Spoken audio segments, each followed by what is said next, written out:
নমস্কার, মদন স্পোর্টসে আপনাদের সকলকে একবার স্বাগত। আপনাদের সঙ্গে রয়েছি আমি সুকন্যা। জমে উঠেছে ফুটবল বিশ্বকাপ। ফুটবল বিশ্বকাপের সমস্ত খবর দেখে নিতেই আমরা চোখ রাখবো ফুটবলের বিগ ফাইটে।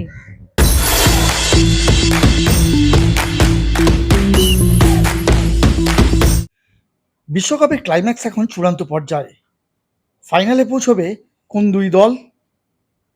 ইতিমধ্যেই এক দল চলে গেছে ফাইনালে।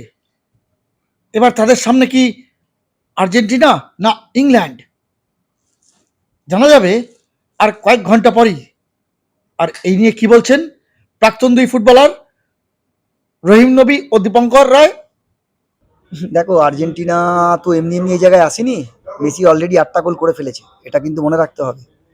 আর কে ইংল্যান্ড আর কে আর্জেন্টিনা এসব বলে লাভ নেই, এখন সেমিফাইনাল, দুটো টিমের টাফ খেলা হবে। কিন্তু যেহেতু মেসি এমন একটা টিমে আছে, আর্জেন্টিনা টিমে, সেই টিমটাকে আমি এগিয়ে রাখবো সবসময়। যদিও আমি আর্জেন্টিনার ফ্যান, কেন মেসি এই বয়সে তুমি এখনও দেখো প্রায় 40 কাছাকাছি, সেই ছেলেটা এখনও 8টা গোল করেছে।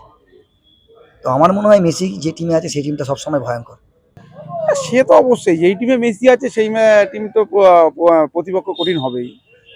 মেসি একটা ফ্যাক্টর সব টিমের কাছে। প্রহর গোনা শেষ,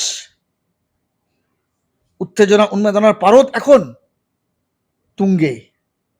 তাই আর কয়েক ঘন্টার পরই চূড়ান্ত হয়ে যাবে 2026-এর বিশ্বকাপে কোন দুই দল ফাইনালে প্রতিদ্বন্দ্বিতা করবে।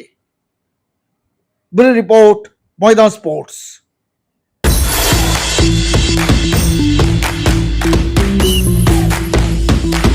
দীর্ঘ 16 বছরের অপেক্ষার অবসান। ফ্রান্সকে 2-0 গোলে উড়িয়ে দিয়ে শেষ পর্যন্ত আমেরিকা বিশ্বকাপের ফাইনালে স্পেন। আর স্পেন ফাইনালে উঠতেই ডালাস স্টেডিয়াম ভাসল সমর্থকদের উচ্ছ্বাস উল্লাসে।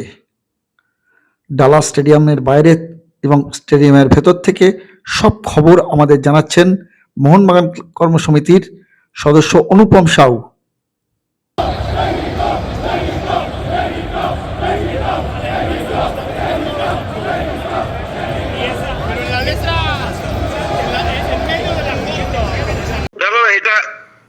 দেখো, খেলার প্রথমে স্পেনের সমর্থকদের থেকেও ফ্রান্সের সমর্থকদের উচ্ছ্বাস অনেক বেশি ছিল। কিন্তু আমরা মাঠে গিয়ে যে খেলাটা দেখলাম, স্পেন আজকে অনবদ্য খেলেছে, অনবদ্য, কোনো কথা হবে না। আচ্ছা, অনবদ্য ফুটবল দেখলাম আজকে। মানে আমি দেখো, এটা নিয়ে আমার 5th world cup semifinal match. 2018 দুটো সেমিফাইনাল দেখেছি, 2022-এ দুটো সেমিফাইনাল দেখেছি, এটা আমার 5th সেমিফাইনাল ম্যাচ ওয়ার্ল্ড কাপে। তো সত্যি বলছি, অসাধারণ ফুটবল, চোখ জোড়ানোর মতন ফুটবল খেললো ফ্রান্স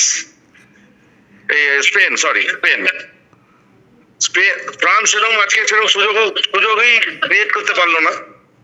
এটা আমি সম্পূর্ণ কৃতিত্ব দেবো স্পেনের ট্যাকটিক্যাল ফুটবল এবং ডিফেন্সকে। স্পেনের সমর্থকরা উচ্ছ্বাস, খেলার পরে কি দেখলে? কি খুব উচ্ছ্বাস, অসাধারণ উচ্ছ্বাস। মানে আমি তোমাকে যেটা বললাম, আগেই বললাম যে খেলার প্রথমে স্পেনের থেকেও ফ্রান্সের সমর্থকদের মধ্যে উচ্ছ্বাস অনেক বেশি ছিল। কিন্তু এখন তো সারা স্টেডিয়াম একদম লাল হয়ে গেছে। এবং আমি তোমার কাছ থেকে আরেকটা জিনিস জানতে চাইবো যে পেনাল্টি নিয়ে কি কোনো রকম দেখলে মানে কোনো রকম কোনো বিতর্ক হচ্ছে বা কিছু হচ্ছে? না, দেখো, পেনাল্টি যেটা হয়েছে, রেফারি যে সিদ্ধান্তটা দিয়েছে, এখন ফ্রান্সের সমর্থকদের মধ্যে তো ওটা নিয়ে আপত্তি ছিলই। কিন্তু রেফারি যখন দিয়েছে, আফটার অল সেটা তো আমাদের মানতে হবে, কিছু করার নেই। তবে শুধু পেনাল্টি নয়, তোমার আমার তো আজকে খেলা দেখে কখনোই মনে হয়নি যে ফ্রান্স জিততে পারে। প্রথম থেকেই অনেক কনফিডেন্স নিয়ে স্পেন খেলেছে। আর এখন যেদিকেই চোখ যাচ্ছে সেদিকটাই কি মনে হচ্ছে লালে লাল, লালের লাল, লাল হলুদ, ওদের তো ম্যাক্সিমাম জার্সি লাল, আর এটা হলুদের ইয়েলো বর্ডার আছে।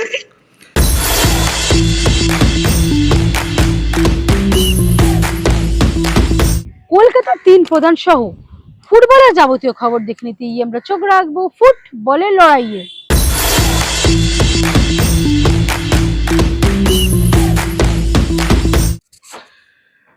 বিশ্বকাপের ছোঁয়া এখন কলকাতা ফুটবল লিগেও। আসলে এখন গোল করলেই ফুটবলাররা সেলিব্রেশনে মাতেন, আর যেহেতু বিশ্বকাপ চলছে তাই বিশ্বকাপের স্টাইলে সেলিব্রেশন এখন করতে সকলেই ব্যস্ত। বাদ নেই মাওনা স্পোর্টিং এর ফুটবলাররাও।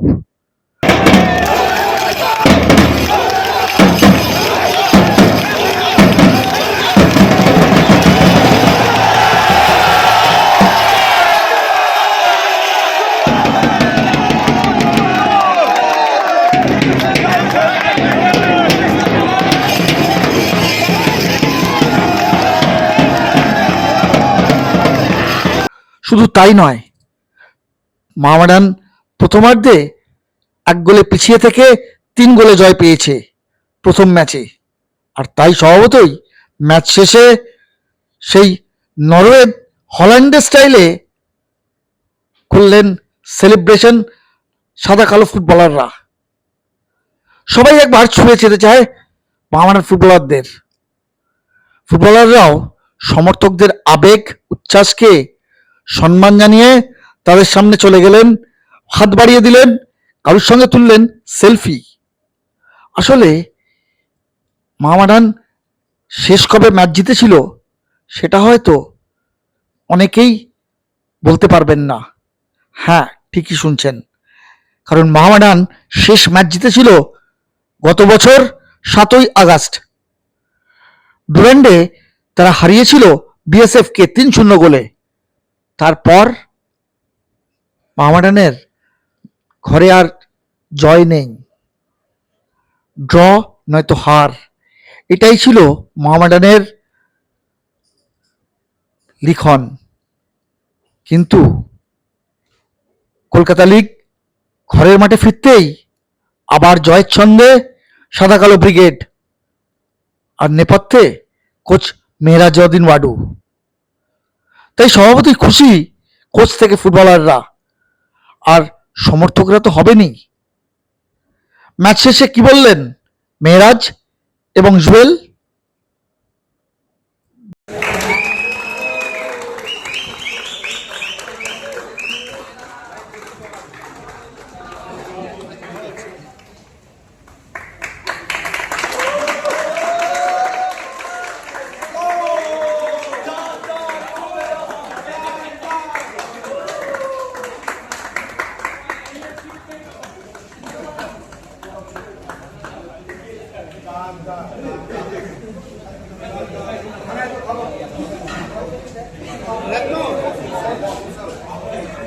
पूछा गया था कि आप कहाँ पे खेलना चाहते हैं, मैंने बोला था कि मैदान में खेलना चाहते हैं।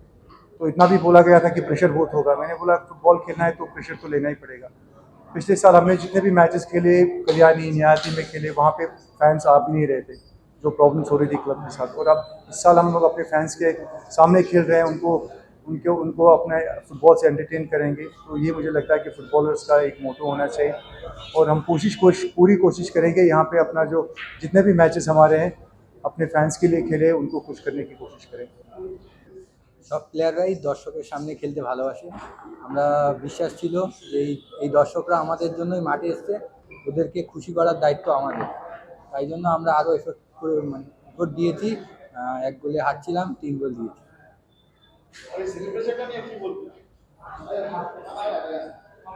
সেলিব্রেশনটা এই ক্লাবের অনেক ইতিহাস আছে, তাই জন্য বুঝিয়ে দিলাম যে আমরা পিছিয়ে নেই, 1 গোল দিলে আমরা 3 গোল দিতে পারি। এই দিনটার অপেক্ষায় ছিলেন তিনিও। হ্যাঁ, মোহামেডান সচিব ওয়াসিম আকরাম। প্রথমার্ধে যখন মোহামেডান 1 গোলে পিছিয়ে ছিল তখন কিন্তু বেশ চাপে ছিলেন ওয়াসিম, নিজেই জানালেন সে কথা।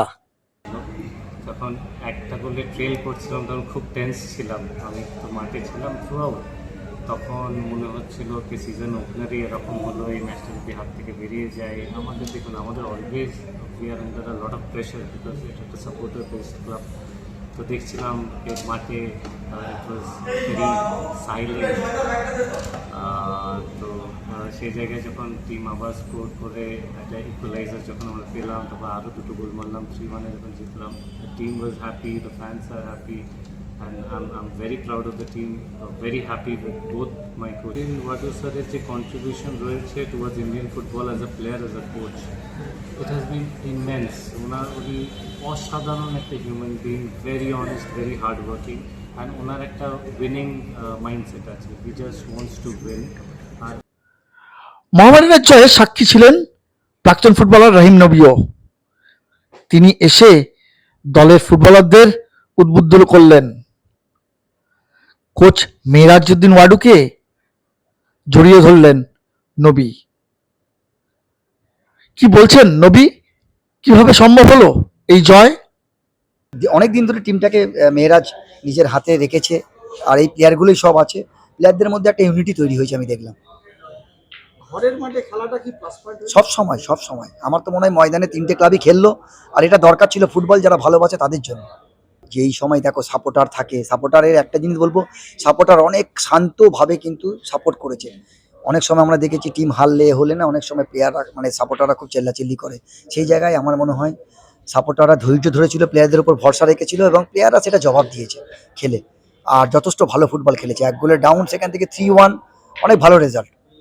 দীর্ঘ প্রায় 1 বছর পর জয় ফিরেছে মোহামেডান, আর তাই কেক কেটে হলো সেলিব্রেশনও। তবে সামনে এখনো অনেক পথ বাকি, আর সেই লক্ষ্যেই এগিয়ে যেতে চায় সাদা কালো ব্রিগেড। ব্যুরো রিপোর্ট, ময়দান স্পোর্টস।